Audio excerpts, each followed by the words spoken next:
Este é o Carnival Imagination, um navio de cruzeiro de luxo avaliado em centenas de milhões de dólares que há 10 meses levava passageiros com conforto a destinos exóticos. Este navio está navegando diretamente para seu porto final, onde será vendido como sucata ao lado de dezenas de outros navios que se tornaram as mais recentes vítimas da pandemia global. O estaleiro de desmonte de Chittagong, em Bangladesh, é o maior do mundo e, recentemente, até suas extensas margens foram ocupadas por navios de cruzeiro de luxo e cargueiros industriais que ainda poderiam navegar por décadas. Esses são sinais preocupantes para os heróis anônimos da economia global, a frota da Marinha Mercante. Trilhões de dólares em cargas são transportados anualmente nesses navios. E perder essa frota seria uma grande barreira ao comércio global. Mas o que realmente está acontecendo aqui? Por que empresas motivadas pelo lucro destruiriam bilhões de dólares em ativos produtivos? Claro, os tempos estão difíceis, o turismo e o comércio caíram muito, mas isso não parece uma resposta razoável, certo? Eu não queimo minha casa se um vídeo recebe menos de 10 mil curtidas. Então, por que empresas em um setor tão competitivo fariam algo igualmente autodestrutivo? Como sempre, é questão de economia.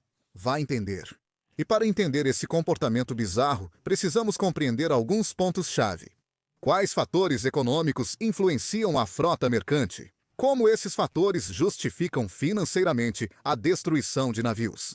O que isso significa para o futuro do comércio internacional? E o que tudo isso tem a ver com a construção de pontes chinesas? Hoje, a maioria dos navios dura cerca de 40 anos. No final, eles são ativos depreciáveis, como carros, caminhões ou equipamentos industriais. Após certo ponto, o custo de manutenção supera o lucro, e navios antigos são menos eficientes. Eles gastam mais combustível e precisam de mais tripulantes, com custo médio de 75 mil dólares anuais por pessoa. Isso é uma consideração importante.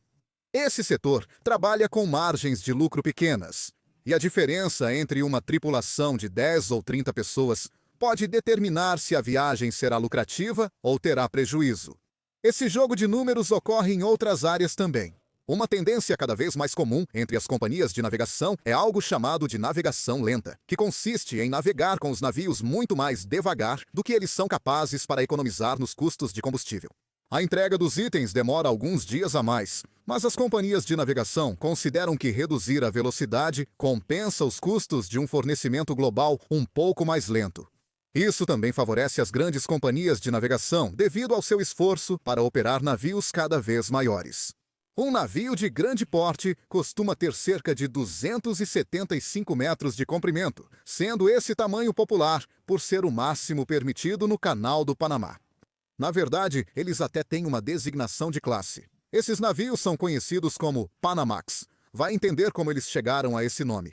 Esse tipo de navio costuma transportar cerca de 100 mil toneladas de carga ou matérias-primas, o que é impressionante, mas compare com navios maiores que cruzam os oceanos. A classe Valimax, de navios graneleiros, tem 360 metros de comprimento, sendo 40% mais longos que os Panamax. Esses navios têm capacidade de 380 mil toneladas, transportando 4 vezes mais carga que os menores Panamax. Isso ocorre devido à lei do quadrado cubo. As companhias de navegação só se preocupam com a quantidade de carga nos navios, pois é assim que lucram. Esses navios, na verdade, são basicamente apenas recipientes a serem preenchidos.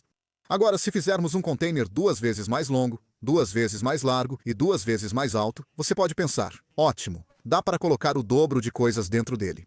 Na verdade, você pode colocar 8 vezes mais nele, usando só 4 vezes mais material para construir o container.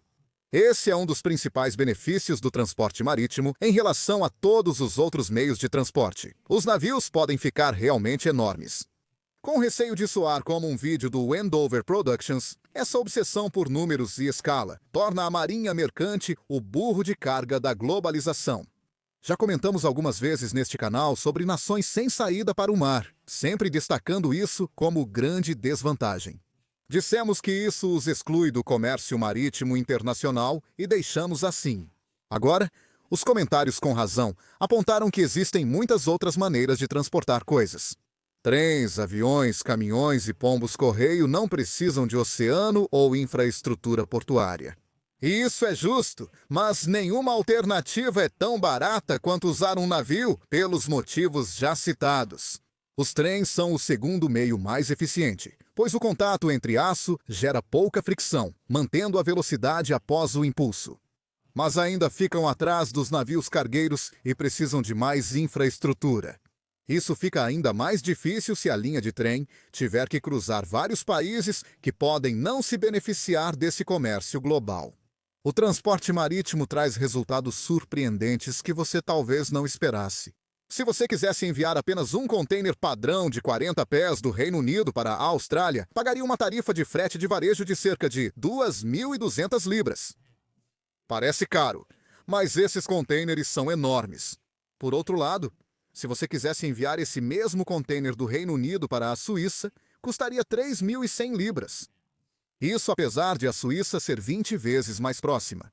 Um navio pode ir do Reino Unido a Sydney direto ou por rotas populares. O container para a Suíça deveria ser transportado de avião ou em um caminhão.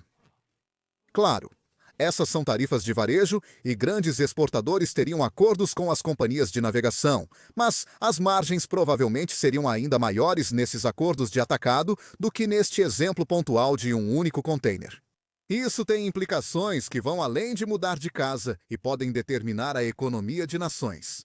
Se um país sem litoral quisesse competir no preço de bens manufaturados, ele não precisaria apenas produzir itens mais baratos que seus concorrentes, mas teria que produzir itens mais baratos que seus concorrentes, mesmo depois de considerar as despesas de transportar componentes para dentro e produtos acabados para fora. O que isso significa é que a manufatura de baixo custo simplesmente não é uma opção viável para esses países. O que é uma grande decepção, porque a manufatura de baixo custo tem sido o motor para que nações deem o salto de subdesenvolvidas para desenvolvidas, tirando milhões de seus habitantes da pobreza em todo o mundo nas últimas décadas. Para países como a Suíça, isso não impacta muito, pois sua economia é baseada em serviços financeiros avançados que não exigem transporte, e os poucos produtos fabricados são tão valiosos que o custo de envio é irrelevante. Mas para um país como a Mongólia, essa é apenas uma realidade infeliz. Porém, o coronavírus desafiou fortemente esse status quo. O comércio internacional caiu drasticamente à medida que as nações fecham suas fronteiras e a demanda dos consumidores diminui em todo o mundo. As empresas de frotas de navios de carga e passageiros também foram muito impactadas, já que ninguém está fazendo cruzeiros no momento. Essa queda na demanda fez com que menos contêineres fossem transportados, o que exige uma frota menor e de navios menores para realizar o transporte. Navios menores não são ideais para companhias de navegação. Um alívio foi que os custos do petróleo nesse período foram extraordinariamente baixos. Isso foi uma grande vitória para as companhias de navegação por 2 motivos. Para começar, isso compensou uma boa parte do custo de operar embarcações menores e menos eficientes com cargas menores, mas também proporcionou uma fonte de receita bastante incomum. No começo do ano, os preços do petróleo ficaram negativos. Fizemos um vídeo sobre esse fenômeno. O problema era o excesso de petróleo no mundo e falta de espaço para armazená-lo antes do prazo imposto por derivativos do mercado. Simplificando, o mundo precisava armazenar petróleo e os petroleiros são ótimos para isso. Especuladores reservaram espaço em petroleiros, foram pagos para receber petróleo, navegaram em círculos por 1 mês e depois revenderam o produto ao próprio mercado que os pagou inicialmente. Foi uma estratégia lucrativa e arriscada para o especulador de commodities, mas um pagamento seguro para as companhias de navegação. Eles foram pagos para continuar fazendo praticamente nada com seus navios, como já fariam. Agora, esse pequeno ganho foi ótimo e tudo mais, mas durou pouco. Os preços do petróleo se estabilizaram em níveis mais razoáveis e a demanda por navios não acompanhou. Tudo isso fez as empresas tomarem decisões difíceis. Durante períodos de incerteza econômica, governos responsáveis implementam estímulos fiscais que visam preencher a queda do consumo com gastos públicos. Esses projetos visam manter emprego, renda e qualidade de vida em tempos de crise econômica. Esses pacotes de estímulo podem ter efeitos colaterais positivos. Por exemplo, os Estados Unidos usaram esse estímulo para sustentar corporações que podem ser úteis para eles quando a economia se recuperar. A Austrália usou seus gastos fiscais para continuar sustentando um mercado imobiliário que com certeza não vai acabar mal. E há histórias semelhantes na maioria dos países desenvolvidos ao redor do mundo. No entanto, em meio às manchetes sobre resgates de trilhões de dólares e preocupações com o afrouxamento quantitativo, as pessoas deixaram de perceber que a China está fazendo algo muito parecido, embora com um pouco mais de planejamento antecipado. O governo chinês investe centenas de bilhões de dólares em estímulos, como outros países, mas foca em infraestrutura. O que, como uma observação rápida, é uma jogada realmente inteligente. Estímulo em infraestrutura é simplesmente fantástico. Ele emprega operários, engenheiros e profissionais temporariamente. Ele faz o dinheiro circular para fornecedores locais.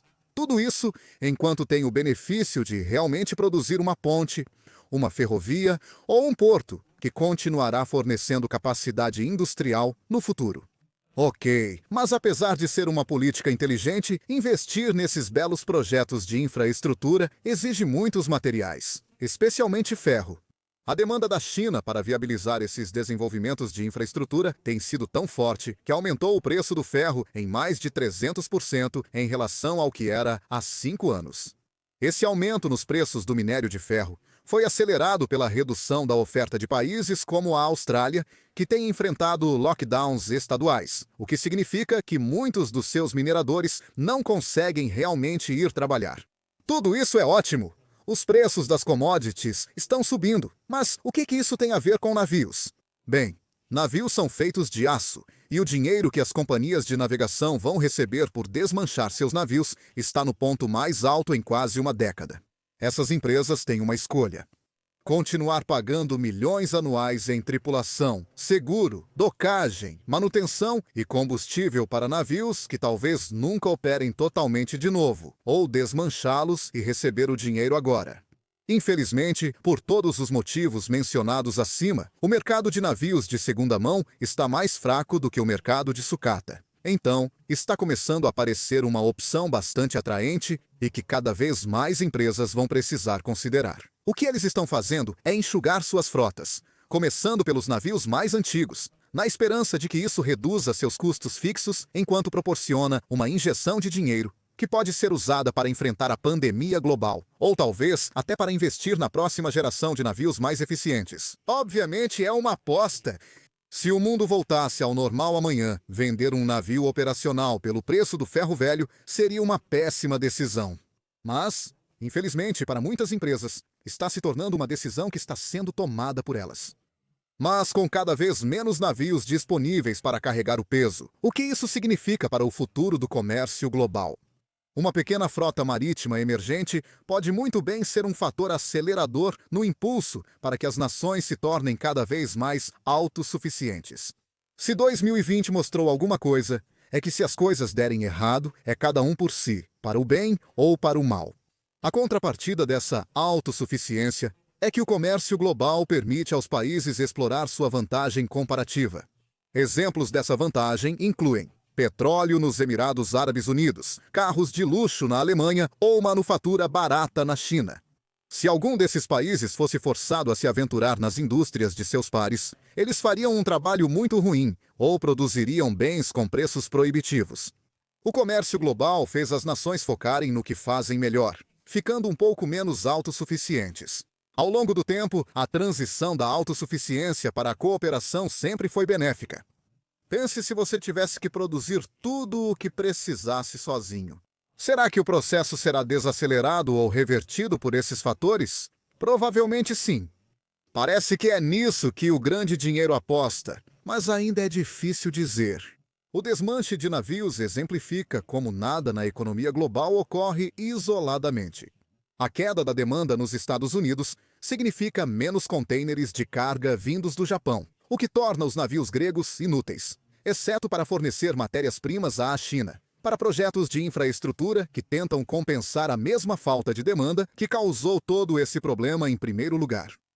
Oi! Espero que tenham gostado do vídeo. Se gostaram, curtam e se inscrevam no canal.